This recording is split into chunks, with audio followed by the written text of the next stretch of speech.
Number 5 step waxaan gelaynaa gacmaha kor u qaadaysa marka gacmaha from here ilaa xusulka loo baahan yahay from here to the elbow you have to make sure that the water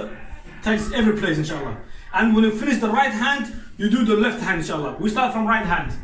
okay waan bilawnay you take the water here si fiican and to be sure the water takes here so you have to make like this and smooth slowly si fiican tartiib gacmaha maarta and Rasul sallallahu alayhi said the one who make the pollution more you get more reward ya maanta qiyaamaha waxa arkaysaa nabi wuxuu dhahay ummadada waxaan ku fahmayaa nuurkooda dhilaalkooda meesha ay marayaan inta weysada ay sii dheerayaan ay ajirkooda ay sii nuurayaan maanta sidaas wuxuu dhahay aan ku garanayaa ummadeeda weysada marka sii dheeraysid meesha laga rabo waa intaan way hadaa ku sii dartid waqsi ajir badan tahay insha Allah. As more you do the wudu from here to up, your more reward will get inshallah ta'ala. So you do here, it's okay, normal. If you make a little bit higher, it's more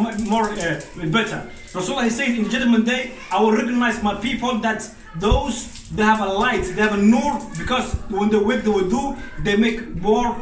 extra, inshallah ta'ala. So this left hand, you make it 3 times, wash here, inshallah, and then left hand, inshallah, will come here. 1, the left hand, and 2 to make sure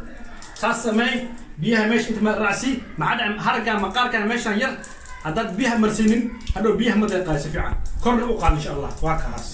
6 حاجات 1 من 5